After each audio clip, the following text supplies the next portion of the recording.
জুলাই বিপ্লবী ওসমান হাদির মৃত্যুর ঘটনায় উত্তাল হয়ে আছে সারা বাংলাদেশ। মানুষের তীব্র ক্ষোভ আছড়ে পড়ছে ভারতের দিকে, কারণ ওসমান হাদির হত্যাকারী ফয়সাল করিম মাসুদ এখন ভারতে পালিয়ে আছে।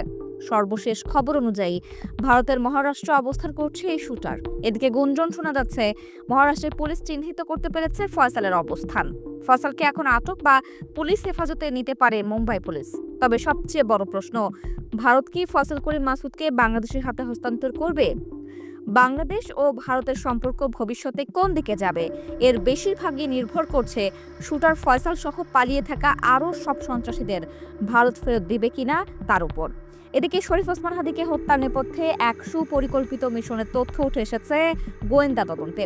বিদেশ থেকে দেশে ফিরে পরিকল্পিতভাবে গড়ে তোলা হয় একটি শুটার টিম।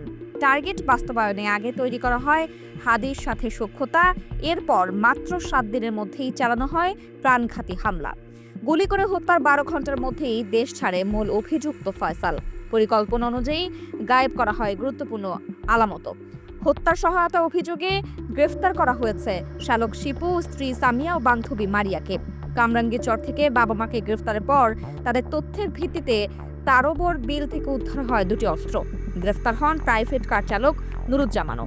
পরে ফয়সালের বোনের বাসা নিচ থেকে উদ্ধার করা হয় হাদিকে গুলি করা 7.65 ক্যালিবারের পিস্তলের গুলি ও ম্যাগজিন।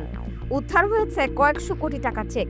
তদন্তে এখন প্রশ্ন উঠেছে, এত বিপুল অর্থ কি শুধু হাদিকে হত্যার জন্য, নাকি ছিল আরও কিলিং মিশনের পরিকল্পনা?